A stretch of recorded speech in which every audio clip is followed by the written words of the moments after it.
Gimana saya menyikapi suami yang suka game online? Baru ku sebut. Baru ku sebut. Tadi yang saya katakan suka game online anak-anak, rupanya suami. Sementara kurang perhatian sama anak istri gara-gara game online. Di ujung dikasih ibu ini gambar senyum. Makasih Ustadz.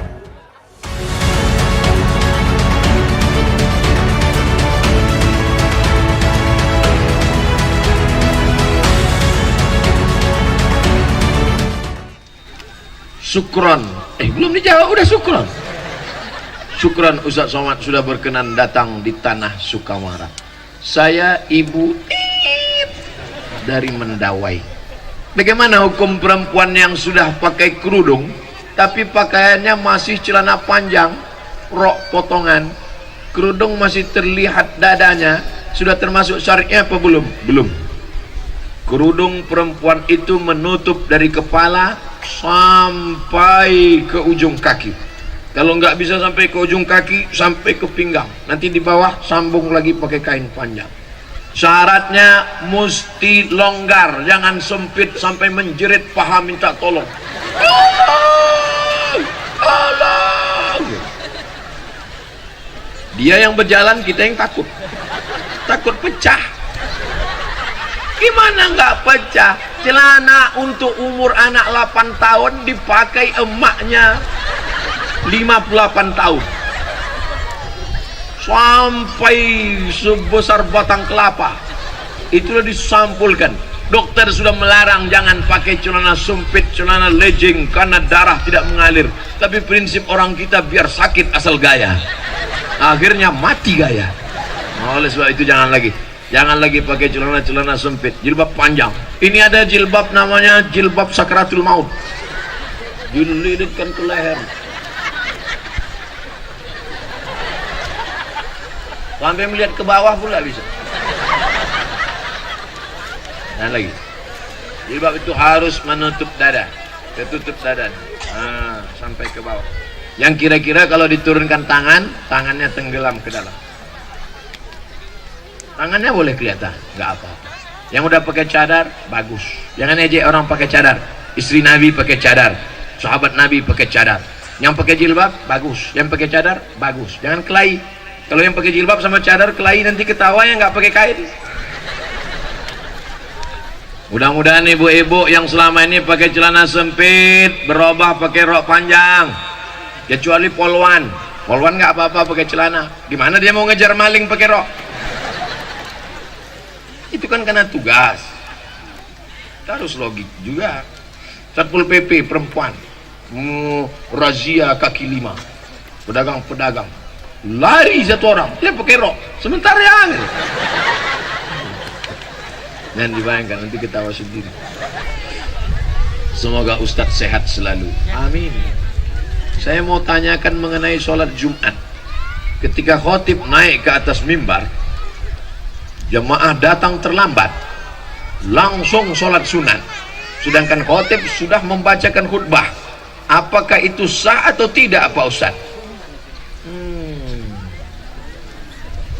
Oke, saya jawab, saya cerita, jamaahnya menjawab.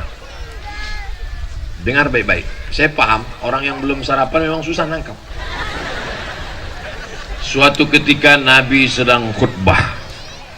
Nabi khutbah di atas mimbar. Mimbar Nabi itu lantainya 3, tangganya 3. 1, 2, 3. Nabi sedang khutbah. 3. Berarti yang tidak dibuat Nabi bid'ah. Ini 2 lantai ini bid'ah. 1 lantai, 2 lantai, 3 lantai. Nabi sedang khutbah. Ketika Nabi sedang khutbah, tiba-tiba datang seorang laki-laki terlambat. Duduk dia. Duduk. Langsung kata Nabi, "Qum." Berdiri kata Nabi. "Sholli." Salat 2 rakaat. Nabi suruh dia berdiri, salat 2 rakaat. Saya ulang lagi ceritanya. Nabi sedang khutbah, datang seorang laki-laki terlambat, dia duduk, Nabi suruh berdiri, sholat 2 rakaat, habis itu dia dengarkan khutbah. Selesai cerita. Sekarang saya jawab, Sahkah sholat Jumat laki-laki itu? Saya ulang sekali lagi. Yang susah-susah nangkap, goyangkan kepala ke kanan ke kiri 3 kali. 1. Oke. Nabi sedang khutbah, tiba-tiba datang seorang laki-laki masuk ke dalam masjid. Setelah itu Nabi suruh qum, berdiri, salli rakaataini, salat sunat 2 rakaat. Setelah itu Nabi melanjutkan khutbahnya. Sahkah salat laki-laki itu? Sah. Seandainya enggak sah, pasti kata Nabi, terlambat, pergi kau pulang, enggak usah kau salat lagi. Itu menunjukkan salat orang yang terlambat itu sah. Tapi jangan gara-gara ini terlambat terus. Saya nggak mau besok Jumat terlambat. Istrinya nanya, mas, bang, itu udah azan sholat Jumat, kamu nggak berangkat?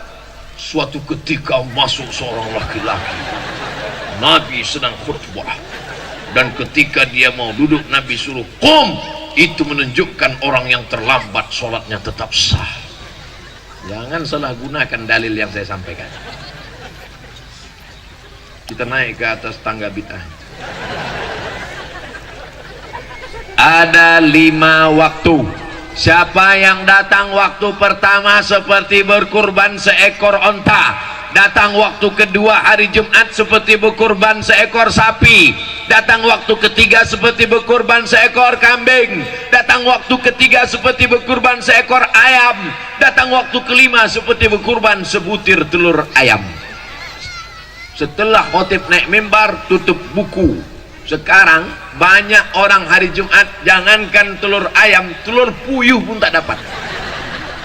Khotib sudah naik, baru dia datang. Jangan terlambat.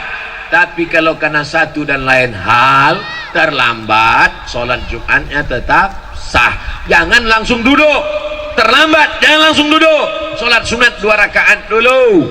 2 rakaatnya itu niatnya apa? Qobliyah Jumat. Kalau sholat qobliyah Jumat otomatis dapat tahiyatul masjid. Tapi kalau tahiyatul masjid nggak dapat qobliyah Jumat, maka langsung qobliyah Jumat. Jangan di depan khotib. Ini udah terlambat di depan khotib. Allah. Ayatnya Yasin. Pakai baju kaos, tertulis di belakang. Emang masalah buat lo? Nantang namanya. Udah terlambat, kau carilah pojok-pojok. Ini harus dijawab serius karena diketik, di print dari rumah. Untung nggak dibingkai. Nama saya sensor, nggak boleh sebut. Menjaga kode etik. Dari Kelurahan Mendawai, Sukamara. Bagaimana menyikapi orang menganggap sholat dan puasa tidak wajib karena dia menerapkan ilmu hakikat? Kalau dia hidup di zaman Abu Bakar, Umar, Utsman, Ali, ini kepalanya udah lepas dari badan. Nasib baik kau sekarang hidup di zaman Pak Bupati Sukamara.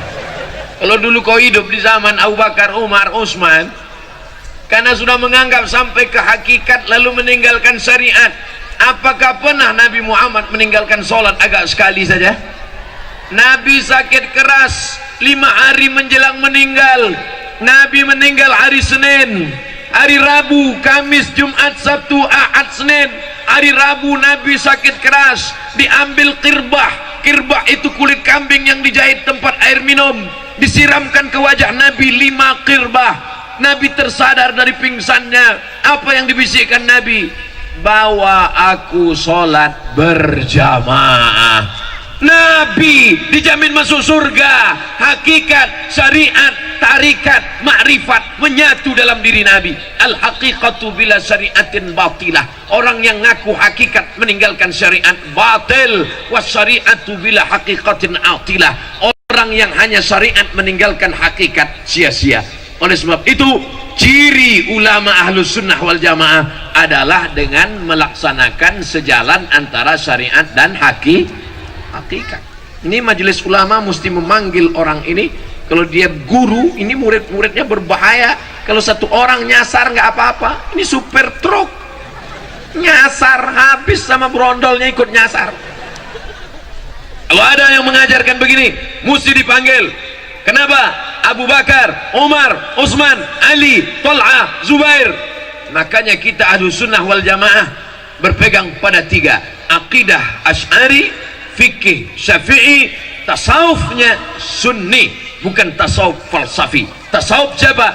Tasawuf Abu Hamid Al-Ghazali dan Junaid Al-Baghdadi. Tarekatnya Naqsyabandi, Abul Hasan Syazili, Rifai, Abah Gurus kumpul tarekatnya Samaniyah. Mereka tetap melaksanakan syariat tanpa meninggalkan syariat. Maka kalau ada orang mengaku-ngaku hakikat meninggalkan syariat, kamu kenapa nggak sholat? Sholat itu hanya syariat saja, saya cukup sholat batin saja. Kamu nggak puasa? Puasa itu syariat, saya cukup puasa batin. Pas siang makan. Kalau gitu kau makan syariat aja, makan hakikat. Nanti istrinya nanya, kamu nggak masak? Saya masak hakikat saja. Oh, makanlah kuali hakikat. Paham? Enak ceramah di Sukamara ini. Orangnya cerdas-cerdas. Assalamualaikum warahmatullahi wabarakatuh. Ustaz Abdul Somad, semoga Allah melimpahkan rahmatnya kepadamu Pak Ustadz. Lebih utama mana antara bayar pajak atau zakat mal? Bayar dua-duanya. Orang bijak taat pajak, yang nggak mau bayar pajak dipijak-pijak. Saya bayar pajak, dan alhamdulillah syukurnya di negara kesatuan Republik Indonesia, siapa yang bayar zakat maka pajaknya dikurangi, dengan syarat bayar zakatnya di Badan Amil Zakat Nasional. Ada surat keterangan stempelnya, nanti ditunjukkan di kantor pajak, maka pajaknya berkurang. Ustaz tahu dari mana? Jamaah. Assalamualaikum Ustaz Somad. Waalaikumsalam. Saya sedang berada di kantor pajak. Ini orang pajak ngembalikan pajak saya 2 juta. Kenapa? Karena saya dianggap sudah bayar zakat, maka pajak berkurang. Halalkah bagi saya? Halal. Bayar pajak, bayar zakat ke tempat resmi, minta resit dan keterangannya, ada stempelnya, maka pajak berkurang disebabkan zakat. Sudah diatur dalam undang-undang. Itu diperjuangkan oleh anggota dewan kita DPR RI. Mudah-mudahan anggota-anggota dewan yang memperjuangkan ajaran Islam, mengeluarkan undang-undang, diberikan Allah mereka balasan berlipat ganda. Apakah zaman Nabi sudah ada pajak? Zaman Nabi tak ada pajak. STNK SIM pun tak ada. Tapi jangan ini jadi dalil, jangan ini jadikan dalil. Nanti razia, mana STNK BPKB, mana bukti bayar pajak, mana SIM. Mohon maaf Pak Polisi, Nabi nggak punya SIM. SIM ini bid'ah, wa kullu bid'atin dhalalah, wa kullu dhalalatin finnar.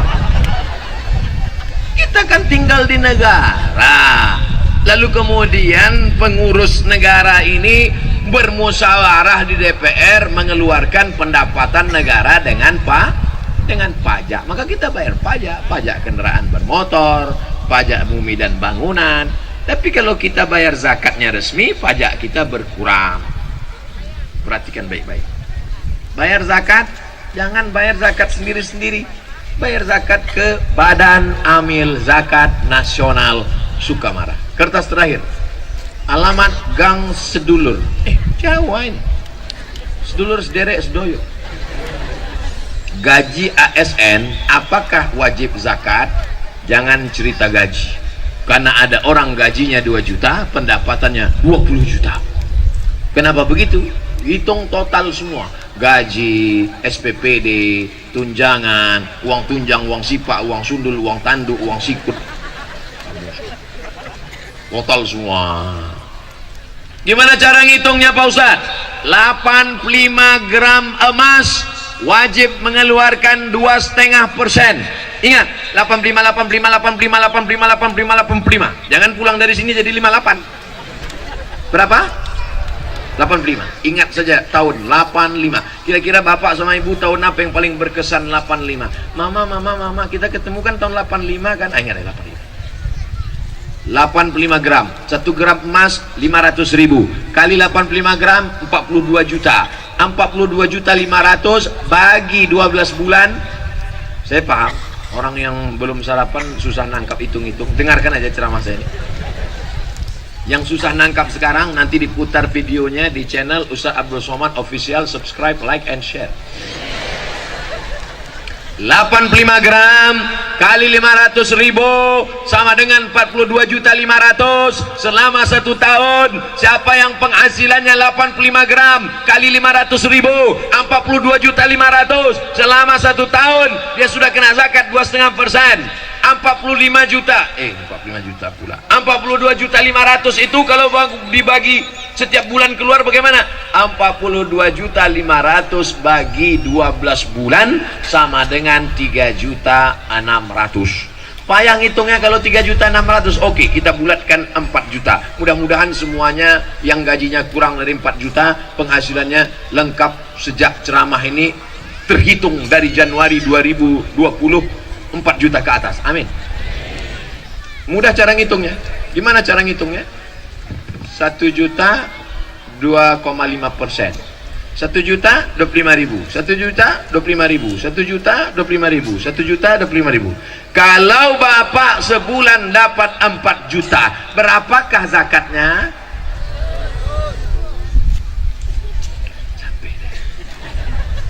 Kalau ibu dapat 1 bulan 10 juta, berapakah zakatnya?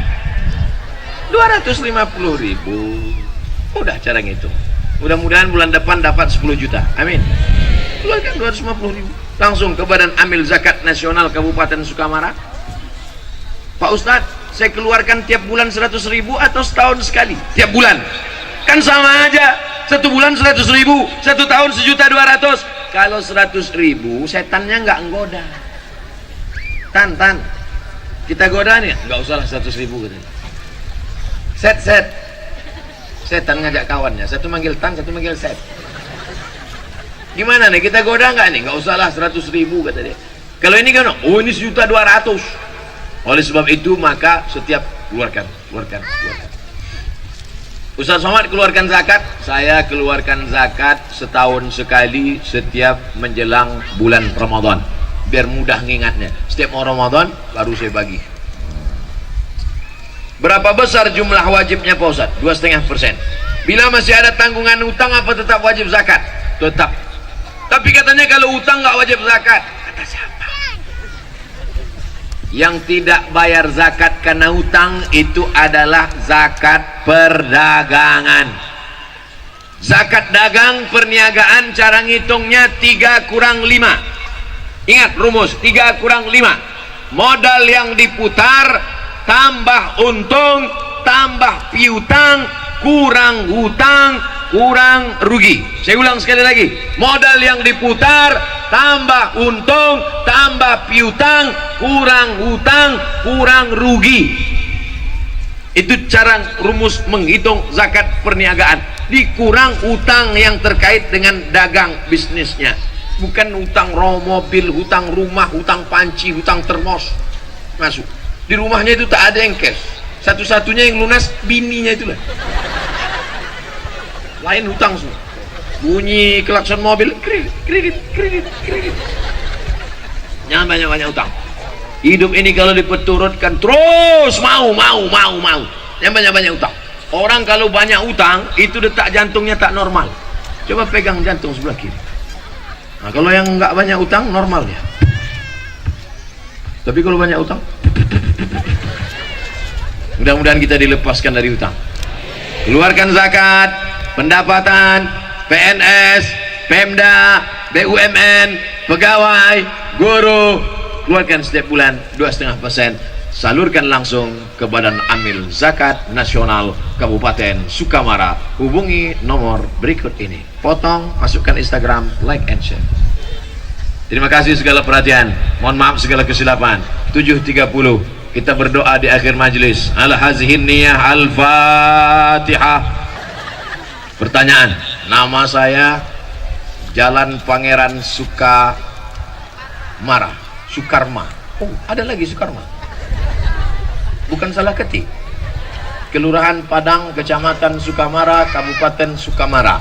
Assalamualaikum warahmatullahi wabarakatuh. Ustadz Haji Abdul Somad LCMA. Lengkap sekali.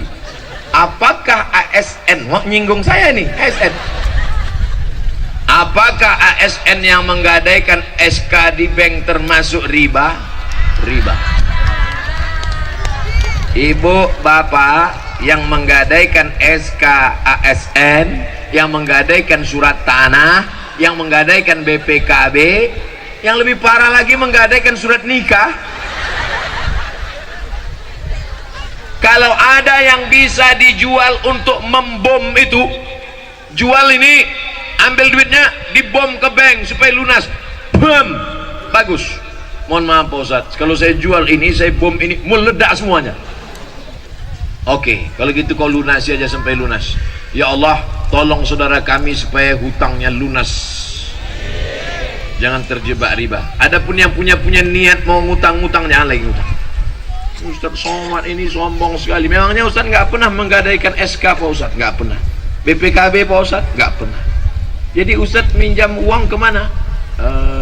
Dulu saya minjam, ada pinjaman lunak tanpa bunga, namanya Emak Bank.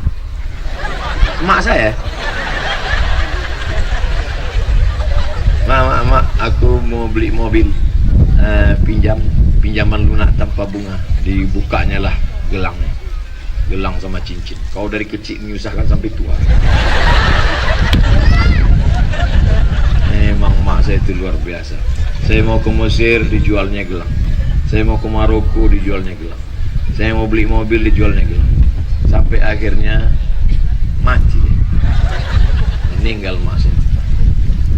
Sebelum dia meninggal, kata dia, tolong belikan aku tanah di bagian kakekmu semeter, karena dia mau dikebumikan situ. Sekarang saya pergi, saya beli tanah itu 22 meter, habis itu ke belakang 60 meter, saya wakafkan semuanya untuk kuburan umat Islam. Mudah-mudahan dilapangkan Allah kubur mak saya. Tak pernah ada rasa puas kepada orang tua. Maka pesan saya, yang masih hidup emaknya, masih hidup ayahnya, pulang dari sini, kau belikan lontong sayur suatu. Yang masih hidup emaknya, pulang dari sini, suapkan makanannya, buatkan teh manis, hidupkan dia, peluk dia, cium tangannya. Karena nanti kalau dia sudah meninggal dunia, barulah kau terasa bekas tempat duduknya pun, kalau kau duduk di situ hilang rindu. Bekas tempat sholat sajadahnya pun, kalau kau bentang di tengah malam sholat, kau di situ hilang rindu. Bekas tempat dia berjalan dulu, tetangga sahabat, kau jumpai orang itu, puas rindu. Tapi tak ada gunanya. Mumpung dia masih ada sekarang, kasih dia makanan paling dia suka, kasih dia duit. Jangan sampai dia datang ke rumahmu minjam duit 50.000. Nah, minjam duit 50.000, nah, apa kau katakan? Sebentar ya mak, kutanya biniku dulu. Oh, kau betul-betul persatuan anggota suami takut bini. Ibu pandai berkata, katakan ibu kepada suami-suami ibu, aku milik suamiku, suamiku milik ibunya. Katakan, ibu yang rela menghilangkan kasih sayangnya 50% untuk membiarkan ibu suamimu, maka ibu pun nanti akan dimuliakan oleh anak-anak ibu, insyaallah. Amin. Janganlah nangis. Kalau saya nangis, ibu nangis juga, nanti kita dikira orang nonton film India.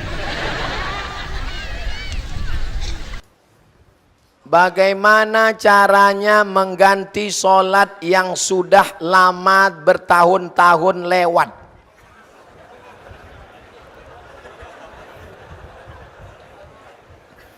La kafarata laha illa dzalik. Sholat yang dulu tinggal sejak akil baligh, tidak ada yang bisa menebusnya kecuali melaksanakan illa dzalik, sholat itu sendiri. Menangis kau di pintu Ka'bah, ya Allah, nggak selesai brother.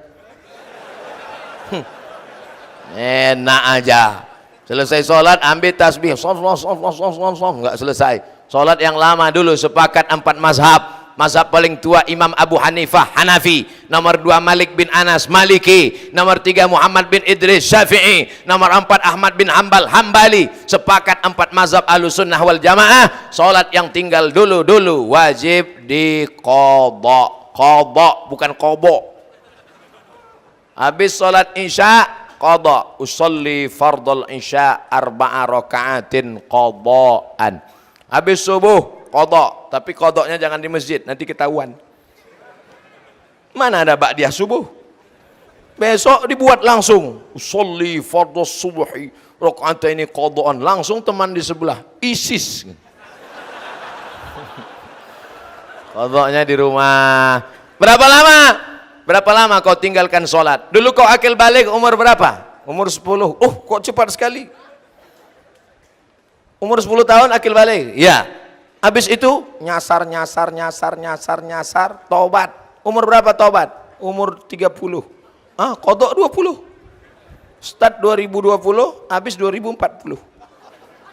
2029 mati. Alhamdulillah lunas. Sholat yang tinggal tidak perlu digantikan ahli waris. Kalau ada bapak emak kita meninggal, sholatnya ada tinggal, nggak perlu digantikan.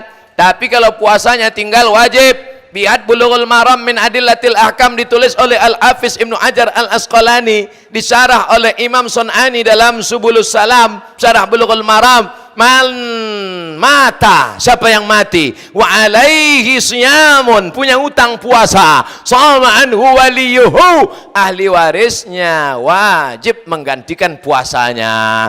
Kalau sholat nggak perlu digantikan ahli waris. Jelas? Insya Allah ceramah Ustaz Somad selama ini jelas. Yang bilang nggak jelas itu nggak punya paket 4 giga. Pak Ustadz, bagaimana cara saya menjelaskan kepada orang tua saya yang sering mengobati anak saya dengan cara jampi-jampi?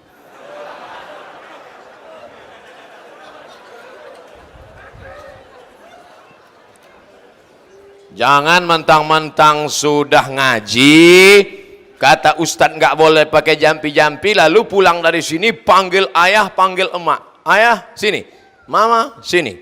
Ya ayyuhalladzina amanu innamal musyrikuna najasun.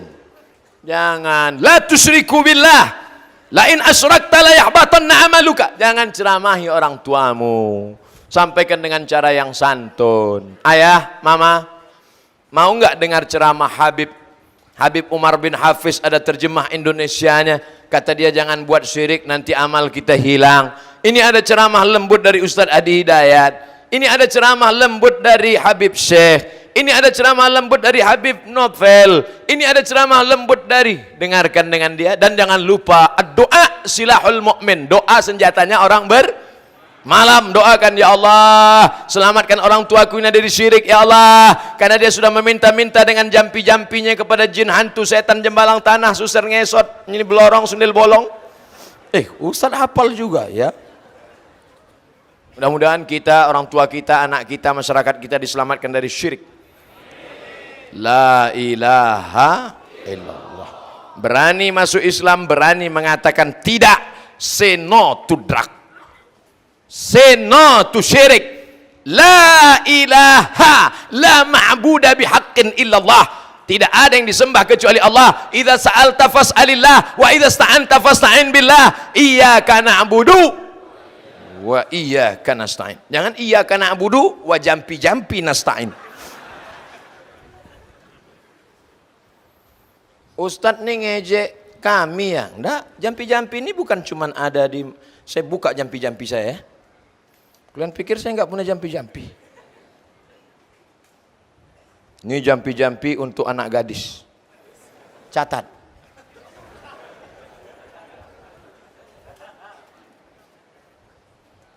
Hilang pula.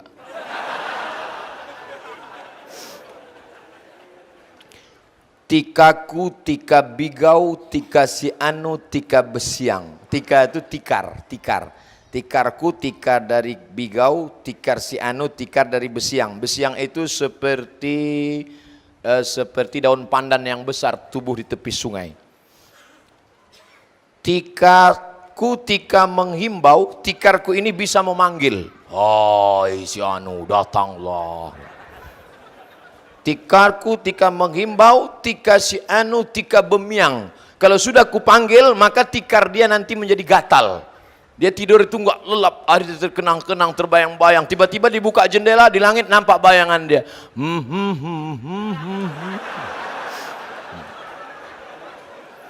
Oh, aku menghimbau roh si fulan supaya bersatu dalam tidurku. Datanglah. Ini waktu kunjungan saya ke salah satu desa tertinggal, saya dikasih mantra. Belum saya amalkan. Di pedalaman-pedalaman, Ustadz Somad, ini ada mantra-mantra, corong Ustadz seleksi. Mana dia? Saya catat. Untuk mengkaji bahwa di setiap daerah itu pasti ada mantra. Kadang ibu, mau nggak suaminya supaya patuh, supaya gajinya semua untuk kamu? Mau? Oh, ambil kuku, potong, ambil bulu hidung, bakar, masukkan ke kopi. Oh, masukkan ke kopi. Kasih sama suami, dibacakan mantra-mantra. Nanti suamimu patuh seperti sapi yang hidungnya dicolok hidungnya. Alhamdulillah, setelah dibuat, ditinggal, suaminya pergi. Dia lupa, diminumnya sendiri.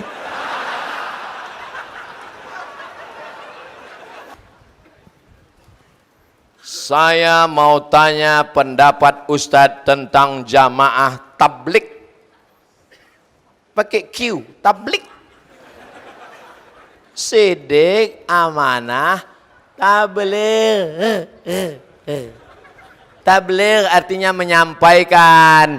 Sebetulnya mereka nggak pernah nyebut namanya jamaah tabligh. Orang aja nyebut. Itu jamaah apa? Jamaah tabligh. Karena dia nyampaikan ke pintu-pintu. Assalamualaikum Pak Haji. Assalamualaikum Pak Haji. Ayo salat ke masjid ya. Pak Haji ngamuk. Kau belum lahir aku udah haji.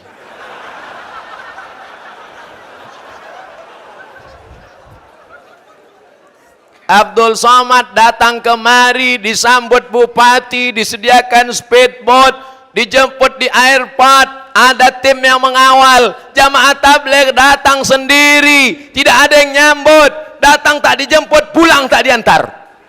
Tapi bukan jelangkung. Mereka lah yang sesungguhnya mengajak orang ke jalan Allah lillahi. Jangan ejek, kalau sanggup ikut, kalau nggak sanggup jangan ejek. Kenapa kau ajak jamaah tabligh? Karena jamaah tabligh pakai sorban. Nabi pakai sorban.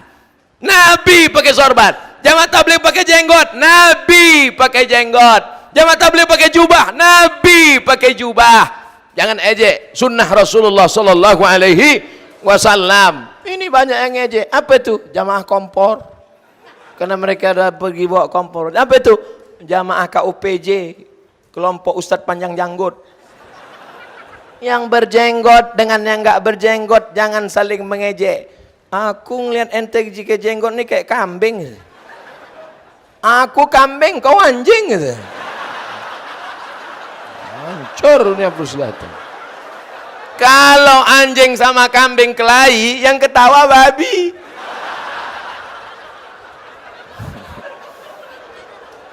Yang pakai jenggot bagus, ikut sunnah Rasulullah. Yang belum pakai jenggot, besok pagi ambil kemiri, bakar, gosok-gosok. Dulu kecil kita gitu kan? Mau nggak alis matamu tebal? Ya cukur. Oh. Habis itu ambil kemiri. Oh. Saya buat dulu gitu. Mat, kalau kau cukur nanti nampak hantu kata. Cukurlah. Wah, syukur.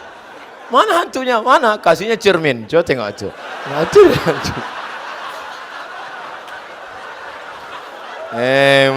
Alhamdulillah kita masih punya masa kecil yang bisa diceritakan, dikenang. Anak zaman sekarang masa kecilnya game online, PlayStation. Enggak ada kenang. Kita dulu masih kecil ngejar layang-layang, ingat?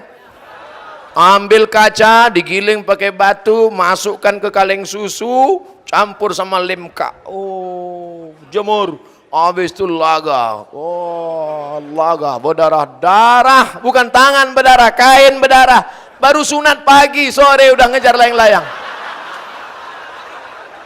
Tapi indah untuk diceritakan. Ngejar layang-layang badan sehat, berenang di sungai badan sehat. Anak sekarang badan nggak bergerak, duduk main gadget. Bam, pecah pembuluh darah, mati. Gimana saya menyikapi suami yang suka game online? Baru kusebut.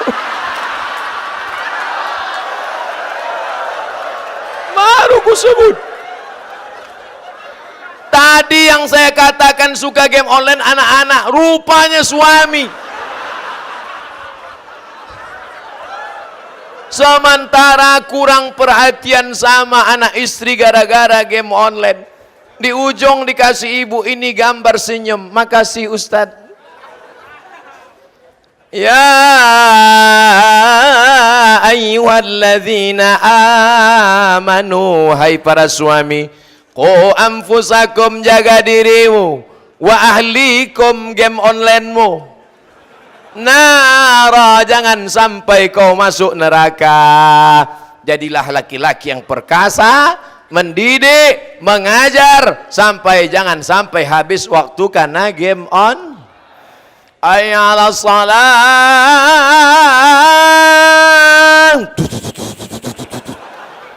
hayya 'alal falah,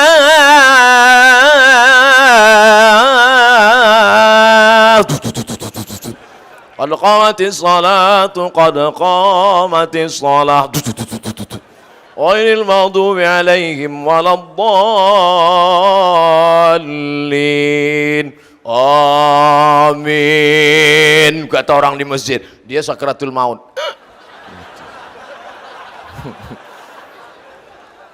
Kalau kau rajin ke masjid, orang masjid akan datang mendoakan kau, Allahumma firlahu warhamhu. Tapi begitu kau mati, orang nggak kenal. Siap-siaplah kau dapat doa.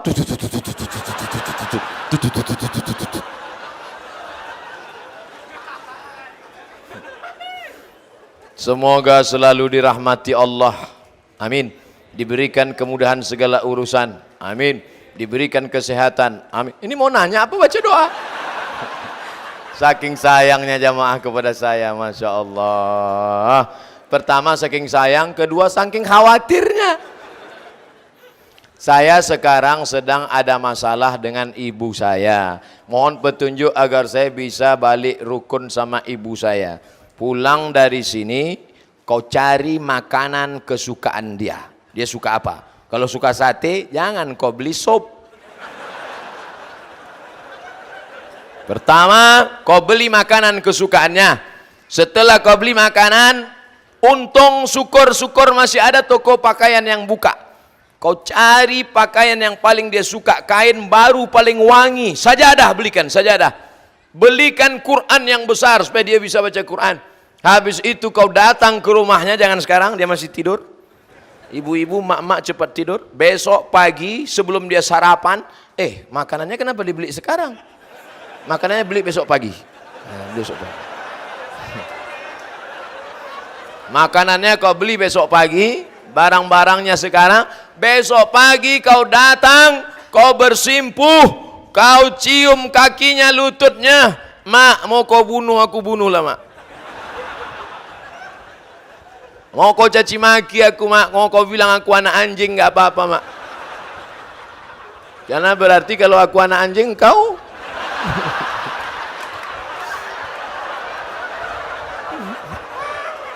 jangan kau bilang gitu. Kalau kau tunda omonganku malam ini, kau tahan sampai Idul Fitri, tiba-tiba nanti dia meninggal dunia, barulah kau tahu rasanya setelah dia tiada. Kalau nanti dia sudah meninggal, tempat dia sholat dulu, kau sholat di atasnya, hilang rindumu. Kalau nanti dia sudah meninggal, tempat duduk biasa dia duduk dulu, duduk kau di atas, hilang rindumu. Kalau dia sudah meninggal nanti, kau datang ke tempat tidurnya, kau pegang alas tempat tidurnya, hilang rindumu. Mumpung dia masih hidup sekarang, kau datang. Malam ini juga. Datang, cium tangannya, peluk badannya. Karena kalau dia sudah tak ada, bajunya, jilbabnya, kainnya pun kau cium, akan belum tentu hilang rindu. Oke, janji? Apa hak saudara satu susu sama saya? Kalau bapak punya istri, istri bapak melahirkan anak, ada air susunya, lalu disusukannya anak tetangga di bawah 2 tahun, 5 kali kenyang, khamsa radha'atin, maka anak itu nanti menjadi anak satu susuan dengan anak bapak. Makanya hati-hati. Dulu ada bidan di rumah sakit, orangnya rajin, dikumpulkannya semua susu mak-mak di situ, dibagikannya ke anak-anak. Saya bilang ini baik tapi jahil, nggak ngerti fikih Islam. Karena dalam Islam ada namanya saudara sesusuan. Harta warisan nggak dapat, tapi anak kita dengan anak susuan nggak boleh nih nikah. Nabi SAW pernah ketika duduk, tiba-tiba Nabi membentangkan sorbannya ke lantai. Duduk perempuan di atas sorban itu. Perempuan itu bernama Syaima. Siapa namanya? Syaima. Sahabat bertanya, siapa itu ya Rasulullah? Syaima adalah saudari sesusuanku, karena dulu sama-sama menyusu kepada Halimatus Sa'diyah.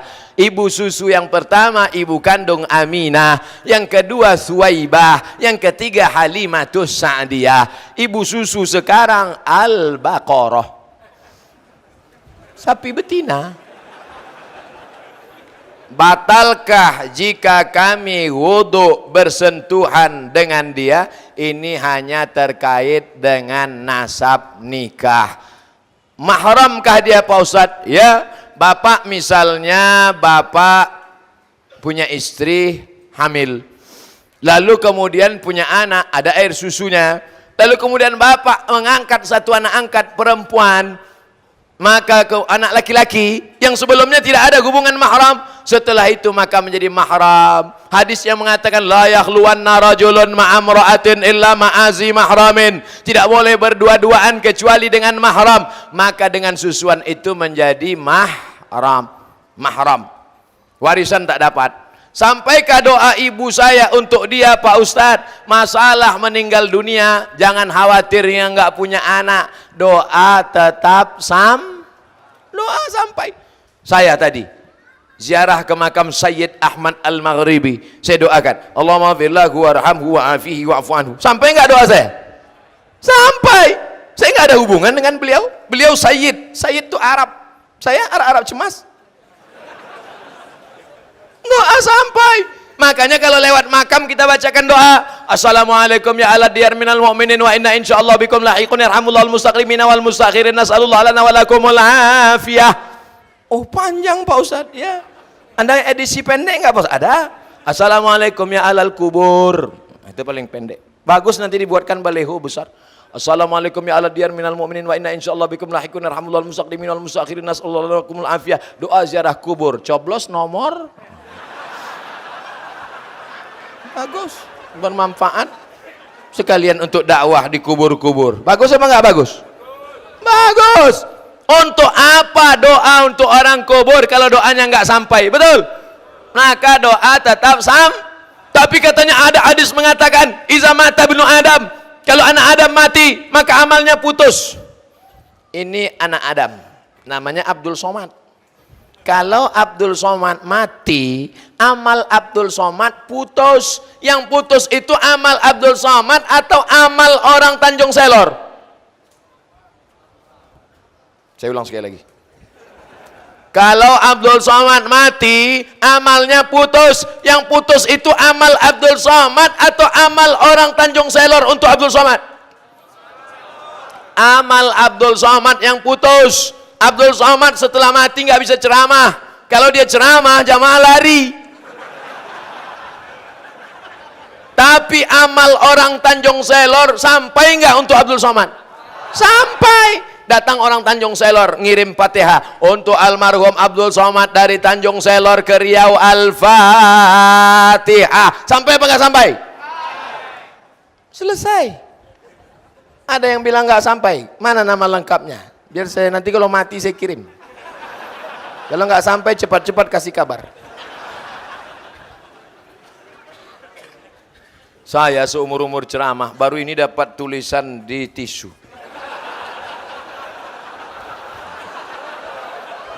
Tolong doakan saudara sesusuan saya Ustadz agar dia menjadi anak soleh dan bisa ketemu orang tuanya. Insya Allah nanti di akhir majelis kita berdoa memohonkan amin dari murid para habaib, alim ulama, tokoh masyarakat. Doa kita menembus pintu-pintu langit malam ini insya Allah. Di tempat kami lama sudah saya kepingin tulis surat untuk Ustadz. Wow, ini panjang nanti kita baca terakhir. Bagaimana hukumnya menjaga tiduran seorang baru meninggal malam 1, malam 2, malam 3 sampai malam ke-7? Salah satu dari keluarga diharuskan menjaga tiduran almarhum semalaman secara bergantian. Nabi tidak ada menyuruh kenduri 7 malam. Sahabat Nabi juga tak ada menyuruh. Nabi tak ada, sahabat tak ada. Yang bawah setelah sahabat namanya tabi'in. Tabi'in namanya Imam Atha. Siapa namanya? Imam Atha. Ain ta alif. Atha. Kata Imam Atha, innal mayyita, sesungguhnya mayit, yuftanu, diuji di kuburnya, yustahabbu ayyut'im, maka dianjurkan keluarganya bersedekah makanan selama 7 malam. Yang mau buat silakan, yang nggak mau nggak berdosa, karena tidak disuruh Quran, tidak disuruh Nabi, tapi dibuat oleh tabi'in. Tidak disuruh berjaga malam, disuruh bersedekah 7 malam untuk meringankan dia. Makanya kalau ada yang mau bersedekah, Pak Ustadz, katanya kita yang bawa makanan. Yang paling afdol kalau ada orang meninggal, kita bawa makanan.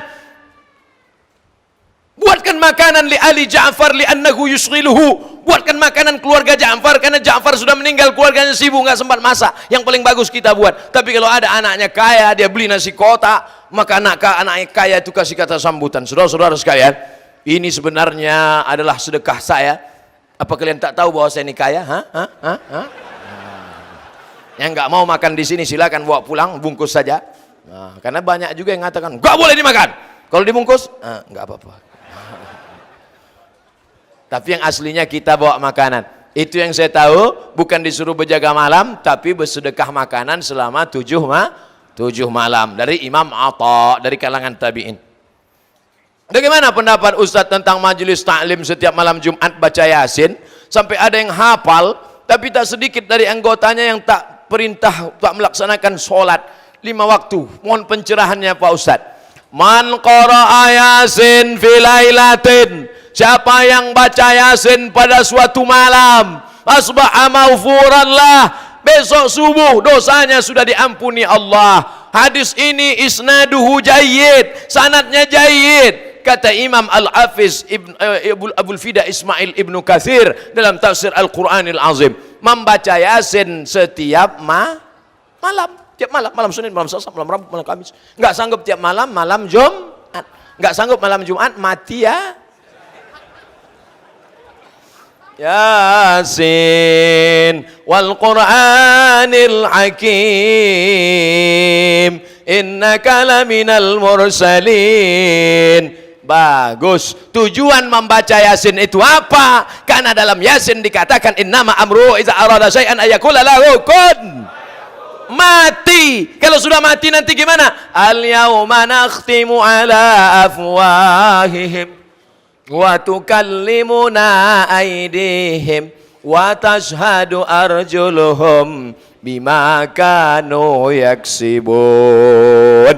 Bagus sekali makna Yasin. Saya sudah pernah buat majelis tafsir surat Yasin, khatam di masjid, lupa nama masjidnya dulu sebelum viral. Saya mau tanya, gimana hukum membungakan uang? Hah? Mana bisa uang berbunga? Rentenir, oh rentenir. Tapi tidak mau dibilang riba, karena dia merasa kerja mengeluarkan keringat dengan memberi hutang dengan bunga tertentu. Tolong dijawab Pak Ustadz. Umat Islam harus punya keyakinan kalau ikut omongan orang banyak, saking banyaknya orang kita akan menjadi bingung sendiri. Betul? Cerita tentang seorang nenek-nenek, kakek-kakek yang punya seekor sapi. Kakek-kakek, nenek-nenek punya seekor sapi. Dia mau jual ini sapi. Keluar dari rumah dia bawa sapi. Sampai di jalan orang bertanya, bagus ayamnya ya. Dia bilang ini sapi, ini bukan ayam, harganya 5 juta ini, 10 juta ini sapi. Sampai ke pasar ditanya, kamu mau jual ayam ini berapa? Dia mulai ragu, ini ayam apa sapi? Akhirnya dia bawa ke pedagang yang lain. Berapa kau mau jual, kau beli ini sapi saya. Semua di pasar itu mengatakan ini ayam, ini ayam. Akhirnya dijualnya itu dengan harga. Tengok, semua bilang ayam. Sapi apa ayam? Akhirnya saya pun bingung, sapi apa ayam?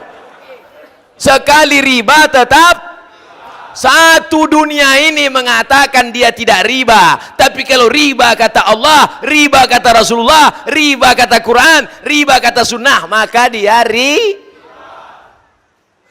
nanti semua orang katakan tidak riba karena jerih payah keringat, tidak riba karena hasil usaha, tidak riba. Riba, 5 bahaya riba. Yang pertama, alladzina yakuluna riba, orang yang makan riba, la yaqumuna illa kama yaqumul ladzi yatahabbathu syaitanu minal mas, bangkit dari kubur seperti kerasukan setan. Nanti ada orang kau lihat di kubur bangkit kerasukan setan. Hei, kau dulu makan riba ya? Dia nunjuk balik, kau lebih banyak lagi. 2, duit riba kau belikan lontong sayur, ayam penyet, ayam patah, ayam mati, ayam sungsang, ayam pop. Lalu ayam itu menjadi setetes darah, jadi daging. Ayyuma la'min nabata min haramin, setiap daging darah tumbuh dari yang haram, fannaru wa aulabih, tempatnya api neraka jahanam. Ya Allah, selamatkan anak cucu kami dari riba. 3, kau bawa duit riba ke Makkah, menangis di pintu Ka'bah, labbaik Allahumma labbaik, labbaik la syarika laka labbaik, innal hamda wan ni'mata lak wal mulka la syarika lak. Apa kata malaikat? Haji kau haji mabur karena kau berangkat dengan uang haram. 3, duit riba dibawa sedekah, belikan karpet masjid, dibelikan kipas angin. Innallaha thayyibun, Allah maha suci. La yaqbalu illa thayyiban, Allah hanya menerima yang suci-suci saja. Duit riba kau belikan nasi, kau suapkan bubur ayam ke mulut anakmu, darah dari jantung masuk ke otak. Nasiyatin kadzibatin khoti'ah, ubun-ubun anakmu kotor gara-gara makan riba. Kenakalan orang tua, waspadalah. Kemudian orang tua laki-laki membiarkan anak gadisnya, istrinya keluar rumah tidak menutup aurat. Ya ayyuhan nabi, wahai nabi, qul li azwajika, katakan kepada istrimu, wa banatika, anak perempuanmu, wa nisa'il mu'minin, perempuan beriman, yudnina alaihinna min jalabibihin, panjangkanlah kerudung menutup leher sampai ke kaki. Ya Asma, kata Nabi, wahai Asma, innal mar'ata, sesungguhnya perempuan, idza balaghatil mahid, kalau sudah sampai usia haid menstruasi, maaf, la yaslullaha an yura minha, tak boleh kelihatan dari badannya illa hadza, yang boleh kelihatan wajah, wa hadza, dan telapak tangan. Telapak tangan boleh kelihatan, bagian ini pun boleh. Celana pakai sempit, jangan sempit, longgar. Bajunya jangan sempit. Ini pakai jilbab di atas, di bawah sempit sampai menjerit kaki. Tolong, tolong. Selangkah lagi bapak mau masuk surga, tapi kalau anak bapak pakai celana sempit, ditariknya juga nanti kain bapak masuk ke dalam neraka jahanam. Mudah-mudahan kita dapat menyelamatkan anak-anak perempuan kita. Ini anak perempuan sore-sore pakai motor, mengeringkan rambut karena nggak ada hair dryer. Nauzubillah. Ustadz kan enak aja ngomong gitu, nggak punya anak perempuan. Iya juga, anak saya laki-laki. Alhamdulillah akhirnya Ustadz kita bertemu juga. Ini panjang ceritanya, tolong dengarkan baik-baik. Saya hamba Allah, alhamdulillah. Sempat dia tulis saya hamba setan. Saya mau tanya ini sama Ustadz, saya masuk Islam tahun 2000, bulan 6, tanggal 13, berarti sudah Islam selama 19 tahun. Saudara kita, la ilaha illallah Muhammadur Rasul. Yang mau saya tanya gini Pak Ustadz, dulu mama saya Islam, jadi sia-siakan bapak saya. Akhirnya mereka pisah. Suatu hari dia mendapatkan jodoh beda keyakinan, sedangkan saya baru umur setahun, tak tahu apa-apa, dan saya dibawa anut agama tersebut. Alhamdulillah saya dapat jodoh muslim. Saya sudah 19 tahun berumah tangga, tapi mama, bapak sambung saya dan adik saya masih non muslim. Bagaimana Ustaz? Tolong doakan supaya mereka masuk Islam. Apakah karena beda agama putus silaturahim? Hebat jamaah. Saya belum jawab, dia udah jawab duluan. Datanglah seorang sahabat namanya Asma. Siapa namanya? Pakai alif, Asma. Karena kalau nggak pakai alif, Asma sesak napas. Asma ini emaknya non muslim. Datang dia menghadap Nabi, ya Rasulullah, ummi qadimat wa hiya raghimatun. Ibu saya non muslim datang mau jumpa. Saya takut jumpa sama dia. Apa asiluha? Boleh saya silaturahim dengan dia? Kata Nabi, siliha, silakan silaturahim dengan dia. Apa utiha? Boleh saya kasih dia hadiah? Kata Nabi, i'tiha, berilah dia hadiah. Itulah dalil boleh beri daging kurban kepada non muslim. Dalam kitab Fatawa Al-Azhar, Syekh Atiyah Sokor dari Al-Azhar membolehkan memberikan daging kurban kepada non-muslim. Jangan mentang-mentang kau sudah Islam, akhirnya anakmu kehilangan. Justru dia berkata, dulu sebelum anakku Islam dia melawan. Setelah dia masuk Islam, anakku itu lembut, anakku jadi baik, anakku jadi anak yang dermawan. Maka tersentuh hatinya. Sentuhlah dia tepat di hatinya, dia jadi milikmu untuk selamanya. Sampai mana tadi hilang? Bolehkah saya hari raya agama lain ke rumah? Jangan. Biarkan sudah beberapa hari baru kau datang. Cari-cari alasan, tapi jangan bohong, karena ini masalah ritual agama. Masalah hubungan sosial, silakan. Tapi kalau sudah masalah ritual agama, wala ana abidum ma'abadtum wala antum abiduna ma'abud lakum dinukum. Cium tangannya, belikan dia baju, kasih dia makan, maafkan aku mama. Kalau kau pandai nyanyi, mama. Oh ini masjid nggak boleh nyanyi. Hampir aja.